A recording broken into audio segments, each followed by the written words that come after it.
ಯಾವುದೇ ಕೆಮಿಕಲ್ ಬಳಸದೆ ನ್ಯಾಚುರಲ್ ಆಗಿ ಹೇರ್ ಕಲರ್ ಯಾವ ಥರ ರೆಡಿ ಮಾಡೋದು ಅಂತ ನೋಡೋಣ. ತುಂಬ ಚೆನ್ನಾಗಿ ಕಲರ್ ಆಗುತ್ತೆ. ಯಾವುದೇ ಸೈಡ್ ಎಫೆಕ್ಟ್ ಕೂಡ ಆಗೋದಿಲ್ಲ. ಇದನ್ನ ಬಳಸೋದ್ರಿಂದ. ಇದನ್ನ ಎಲ್ಲರೂ ಕೂಡ ಬಳಸ್ಬೋದು. ಮಕ್ಕಳು ಕೂಡ ಬಳಸ್ಬೋದು. ಇವಾಗ ಮಕ್ಕಳಲ್ಲಿ ಕೂಡ ಬಿಳಿ ಹೇರಿನ ಸಮಸ್ಯೆ ಕಾಣಿಸ್ಕೊಳ್ಳುತ್ತೆ. 10 ವರ್ಷದ ಮೇಲ್ಪಟ್ಟ ಮಕ್ಕಳು ಕೂಡ ಬಳಸ್ಬೋದು. Welcome back to my channel. ಇವಾಗ ಯಾವ ಥರ ರೆಡಿ ಮಾಡೋದು ಅಂತ ನೋಡೋಣ. ಒಂದು ಫ್ರೈ ಪ್ಯಾನ್ ತಗೊಂಡಿದ್ದೀನಿ. ಅದಕ್ಕೆ 1 ಟೇಬಲ್ ಸ್ಪೂನ್ ಕಲೋಂಜಿ ಸೀಡ್ ಹಾಕೊಂಡಿದ್ದೀನಿ. 1 ಟೇಬಲ್ ಸ್ಪೂನು ನೆಲ್ಲಿಕಾಯಿ ಪುಡಿ ಹಾಕೊಂಡಿದ್ದೀನಿ. ಬೆಟ್ಟದ ನೆಲ್ಲಿಕಾಯಿ ಪುಡಿ. ಬೆಟ್ಟದ ನೆಲ್ಲಿಕಾಯಿ ಪುಡಿ ಇಲ್ಲ ಅಂದ್ರೆ ಅದರ ಪೀಸಸ್ ಇದ್ರೂ ಕೂಡ ಹಾಕೋಬಹುದು. 1 ಟೇಬಲ್ ಸ್ಪೂನು ಭೃಂಗರಾಜ್ ಪುಡಿನ ಹಾಕೊಂಡು 3 ಕೂಡ ಚೆನ್ನಾಗಿ ಮಿಕ್ಸ್ ಮಾಡಿಬಿಟ್ಟು ಇದನ್ನ ಮೀಡಿಯಂ ಉರಿಯಲ್ಲಿ ಹುರ್ಕೋಬೇಕು. ಜಾಸ್ತಿ ಹೈ ಫ್ಲೇಮಲ್ಲಿ ಇಟ್ಕೊಂಡು ಹುರ್ಕೋಬಾರ್ದು.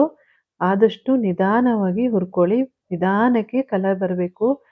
ತುಂಬಾ ಸೀದೋಗಂಗೆ ಹುರ್ಕೋಬಾರ್ದು. ಅದು ಕಲರ್ ಚೇಂಜ್ ಆಗ್ತಾ ಬರುತ್ತೆ. ನ್ಯಾಚುರಲ್ ಆಗಿ ಕಲರ್ ಚೇಂಜ್ ಆಗ್ತಾ ಬರುತ್ತೆ. ಮೀಡಿಯಂ ಉರಿಯಲ್ಲಿ ಹುರಿದ್ರೆ ನೀವು ಭೃಂಗರಾಜ್ ಪುಡಿ ಮತ್ತೆ ಕಲಂಜಿ ಸೀಡು ಎಲ್ಲ ಹಾಕೊಂಡಾಗ ನಿಮಗೆ ಕೂದಲು ನಿಧಾನವಾಗಿ ಕಪ್ಪಾಗ್ತಾ ಬರುತ್ತೆ. ಅದರಲ್ಲಿ ಯಾವುದೇ ಸೈಡ್ ಎಫೆಕ್ಟ್ ಕೂಡ ಆಗೋದಿಲ್ಲ ನೀವು ಅದನ್ನ ಬಳಸೋದ್ರಿಂದ. ನೋಡಿ ಇವಾಗ ಈ ತರ ಕಲರ್ ಬಂದ್ಮೇಲೆ ಸ್ಟವ್ ಆಫ್ ಮಾಡ್ಕೊಳ್ಳಿ. ಸ್ಟವ್ ಆಫ್ ಮಾಡ್ಕೊಂಡು ಹಾಗೆ ಬಿಟ್ಬಿಡಿ. ಆಮೇಲೆ ತಿರುಗಿಸ್ತಾನೆ ಇರಬೇಕು. ಇಲ್ಲ ಅಂದ್ರೆ ಸೀದೋಗುತ್ತೆ. ಚೆನ್ನಾಗಿ ತಿರುಗಿಸಿ ಅದರಲ್ಲೇ ಬಿಟ್ಬಿಡಿ. ಆ ಬಿಸಿಗೇನೆ ಕಪ್ಪಾಗುತ್ತೆ. ಇವಾಗ ಚೆನ್ನಾಗಿ ತಣ್ಣಗೆ ಆದ್ಮೇಲೆ ನೋಡಿ ತೋರಿಸ್ತಾ ಇದ್ದೀನಿ ಯಾವ ತರ ಕಲರ್ ಬರುತ್ತೆ ಅಂತ. ನ್ಯಾಚುರಲ್ ಆಗಿ ಹೇರ್ ಕಲರ್ ಆಗುತ್ತೆ. ಯಾವುದೇ ಸೈಡ್ ಎಫೆಕ್ಟ್ ಕೂಡ ಆಗೋದಿಲ್ಲ. ಇವಾಗ ನೋಡಿ ತಣ್ಣಗಾಗಿದೆ. ತಣ್ಣಗಾಗಿರುವ ಪುಡಿನ ನಾನು ಮಿಕ್ಸಿ ಜಾರಿಗೆ ಹಾಕೊಂಡು ಚೆನ್ನಾಗಿ ಪುಡಿ ಮಾಡ್ಕೊಳ್ತಾ ಇದ್ದೀನಿ. ನೈಸ್ ಆಗಿ ಪುಡಿ ಮಾಡ್ಕೋಬೇಕು. ಎಷ್ಟು ಸಾಧ್ಯವೋ ಅಷ್ಟು ನೈಸ್ ಆಗಿ ಪುಡಿ ಮಾಡ್ಕೊಳ್ಳಿ. ಈಗ ಪುಡಿ ಮಾಡ್ಕೊಂಡು ಆಗಿದೆ. ಸ್ಟವ್ ಮೇಲೆ ಒಂದು ಬಾಣಲಿ ಇಟ್ಕೊಂಡಿದ್ದೀನಿ. ಬಾಣಲಿಗೆ ನೀರು ಹಾಕೊಳ್ತಾ ಇದ್ದೀನಿ. ನಿಮಗೆ ನೀರು ಎಷ್ಟು ಬೇಕು ಅಷ್ಟು ಹಾಕೊಳ್ಳಿ. ನಿಮಗೆ ಕೂದಲು ಜಾಸ್ತಿ ಇರುತ್ತೆ, ಕಡಿಮೆ ಇರುತ್ತೆ ನೋಡಿ ಹಾಕೊಳ್ಳಿ. ಜಾಸ್ತಿ ಬೇಕು ಅನ್ನೋರು ಜಾಸ್ತಿ ಮಾಡ್ಕೊಳ್ಳಿ. ಕಡಿಮೆ ಬೇಕು ಅನ್ನೋರು ಕಡಿಮೆ ಮಾಡ್ಕೊಳ್ಳಿ. ಇದನ್ನೇ ಜಾಸ್ತಿ ಬೇಕು ಅನ್ನೋರು ಕ್ವಾಂಟಿಟಿನ ಜಾಸ್ತಿ ಮಾಡ್ಕೊಳ್ಳಿ. ಇವಾಗ ನಾನು 1 ಟೇಬಲ್ ಸ್ಪೂನ್ ಕತ್ತಾ ಪುಡಿ ಹಾಕೊಂಡಿದ್ದೀನಿ. ಕತ್ತಾ ಪುಡಿ ನಿಮಗೆ ಬೇರೆ ಯಾವುದೇ ಕೆಮಿಕಲ್ ಅಲ್ಲ. ಇದು ಅಕಶಿ ಮರದ ಪುಡಿ ಇದು. ಕತ್ತಾ ಪುಡಿ ಹಾಕೊಂಡು ಮಿಕ್ಸ್ ಮಾಡ್ಕೊಂಡಿದ್ದೀನಿ. ಆಮೇಲೆ ಲಿಕ್ವಿಡ್‌ಗೆ ಕಾಫಿ ಪುಡಿ ಹಾಕ್ಕೊಳ್ತಾ ಇದ್ದೀನಿ. ನೀವು ಯಾವ ಕಾಫಿ ಪುಡಿ ಆದ್ರೂ ಯೂಸ್ ಮಾಡ್ಬೋದು. ನಿಮ್ಮ ಮನೇಲಿ ಯಾವ್ದು ಬಳಸ್ತೀರೋ ಆ ಕಾಫಿ ಪುಡಿನೇ ಯೂಸ್ ಮಾಡ್ಬೋದು. ಇನ್ಸ್ಟಂಟ್ ಕಾಫಿ ಪುಡಿನೇ ಹಾಕೋಬೇಕು ಅಂತೇನಿಲ್ಲ. ನಾರ್ಮಲ್ ಆಗಿ ನೀವು ಬಳಸೋ ಕಾಫಿ ಪುಡಿನೇ ಯೂಸ್ ಮಾಡ್ಕೊಳ್ಳಿ. ಎರಡನ್ನೂ ಹಾಕೊಂಡು ಚೆನ್ನಾಗಿ ಮಿಕ್ಸ್ ಮಾಡ್ಕೊಂಡು ಒಂದು 2 ರಿಂದ 3 ನಿಮಿಷ ಕುದಿಸ್ಕೋಬೇಕು ಫಸ್ಟು. ಕುದಿಸ್ಕೊಂಡು ಆಗಿದೆ. ಇವಾಗ ನಾನೇನು ಪುಡಿ ಮಾಡಿ ಇಟ್ಕೊಂಡಿದ್ದೀನಲ್ಲ ಆ ಪುಡಿನ ಆಡ್ ಮಾಡ್ಕೊಳ್ತಾ ಇದ್ದೀನಿ. ಪುಡಿನ ಆಡ್ ಮಾಡ್ಕೊಂಡು ಚೆನ್ನಾಗಿ ಕುದಿಸ್ಕೋಬೇಕು. ಅದ್ರ ರಸ ಎಲ್ಲ ಚೆನ್ನಾಗಿ ಬಿಡಬೇಕು ಈ ನೀರಲ್ಲಿ. ನೋಡಿ ಇವಾಗ ಚೆನ್ನಾಗಿ ಕುದೀತಾ ಇದೆ. ಕಲರ್ ಕೂಡ ಕಪ್ಪಾಗಿ ಕಾಣ್ತಾ ಇದೆ. ನ್ಯಾಚುರಲ್ ಆಗಿ ಕಲರ್ ಬರುತ್ತೆ ಈ ಥರ ಮಾಡ್ಕೊಂಡು. ನೀವು ಕೂದಲಿಗೆ ಅಪ್ಲೈ ಮಾಡ್ಕೊಂಡ್ರೆ ಕೂದಲು ಉದುರೋದು ಕೂಡ ಕಡಿಮೆ ಆಗುತ್ತೆ. ಇವಾಗ ಚೆನ್ನಾಗಿ ಕುದಿಸ್ಕೊಂಡು ಒಂದು 5 ನಿಮಿಷ ಕುದಿಸ್ಕೋಬೇಕು. ಸ್ವಲ್ಪ ಗಟ್ಟಿ ಬರುತ್ತೆ ಅಲ್ಲಿ ತನಕ ಕುದಿಸ್ಕೊಳ್ತಾ ಇದ್ದೀನಿ. ಇವಾಗ ಕುದಿಸ್ಕೊಂಡು ಆದ್ಮೇಲೆ ನಾನು ಮೆಹಂದಿ ಪುಡಿ ಹಾಕ್ಕೊಳ್ತಾ ಇದ್ದೀನಿ. ಆದಷ್ಟು ನ್ಯಾಚುರಲ್ ಆಗಿರುವಂತಹ ಮೆಹಂದಿನ ಬಳಸಿ.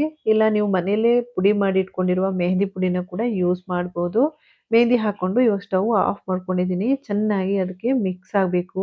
ಮೆಹಂದಿ ಪುಡಿ ಒಂದು ಗಂಟಿಲ್ಲದ ಹಾಗೆ ಮಿಕ್ಸ್ ಮಾಡ್ಕೊಳ್ಳಿ. ನೀಟಾಗಿ ಮಿಕ್ಸ್ ಮಾಡ್ಕೊಳ್ತಾ ಇದ್ದೀನಿ. ತುಂಬ ಚೆನ್ನಾಗಿ ಕಲರ್ ಆಗುತ್ತೆ. ಒಂದ್ಸರಿ ಟ್ರೈ ಮಾಡಿ ನೋಡಿ. ನ್ಯಾಚುರಲ್ ಆಗಿ ಕಲರ್ ಬರುತ್ತೆ. ಇದನ್ನ ಬಳಸೋದ್ರಿಂದ ಯಾವುದೇ ಸೈಡ್ ಎಫೆಕ್ಟ್ ಕೂಡ ಆಗೋದಿಲ್ಲ.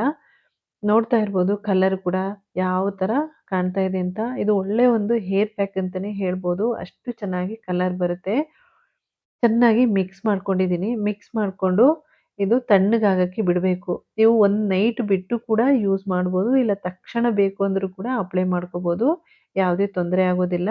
ನೋಡ್ತಾ ಇರ್ಬೋದು ಕಲರ್ ಯಾವ ತರ ಕಾಣ್ತಾ ಇದೆ ಅಂತ. ಇದೇ ತರನೇ ನಿಮಗೆ ಕೂದಲು ಕೂಡ ಕಲರ್ ಬರುತ್ತೆ ನ್ಯಾಚುರಲ್ ಆಗಿ. ಇವಾಗ ತಣ್ಣಗಾಗಕ್ಕೆ ಬಿಟ್ಬಿಡೋಣ.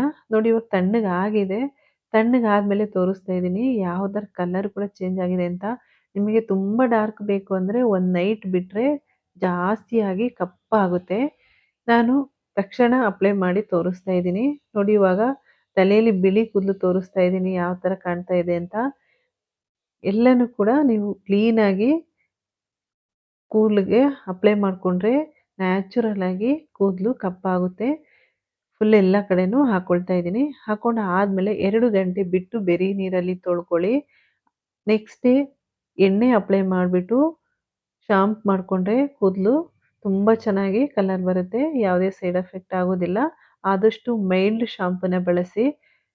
ನೋಡಿ ಇವಾಗ ತಲೆ ತೊಳೆದು ತೋರಿಸ್ತಾ ಇದ್ದೀನಿ ಯಾವ ಥರ ಕಲರ್ ಬಂದಿದೆ ಅಂತ. ಈ ವಿಡಿಯೋ ಇಷ್ಟ ಆಗಿದ್ರೆ ಲೈಕ್, ಶೇರ್, ಸಬ್ಸ್ಕ್ರೈಬ್ ಮಾಡ್ಕೊಳ್ಳಿ. Thank you.